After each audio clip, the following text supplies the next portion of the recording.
Vice ganda ay binuko kung kanino ang suot na t-shirt ni Kim Chu sa It's Showtime. Rating ng It's Showtime patuloy pa ring tumataas.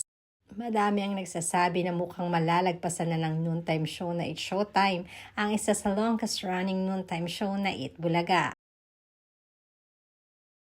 Ayon kasi sa mga netizens, ito ay dahil na rin nakuha ng It's Showtime ang tamang timpla ng mga co-host nito na patok sa mga netizens.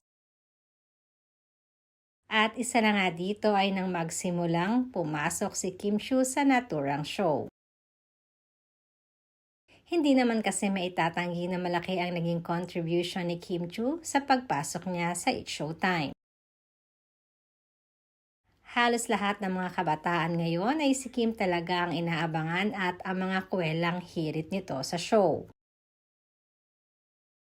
Mas lalo pang ang lumakas ito dahil na rin sa mga pinagdadaanan ni Kim Chu kamakailan na malimit ay topic sa It's Showtime.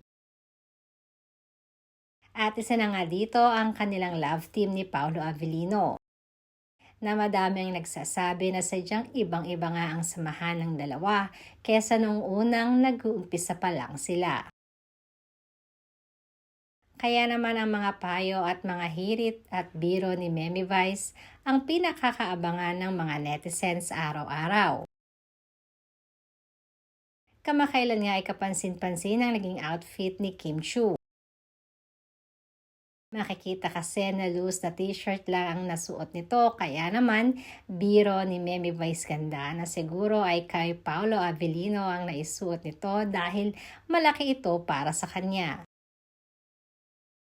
Isang sweet na ngiti lamang na mga nilagot ni Kim at sinabi na hindi pero sabay tawa ng malakas.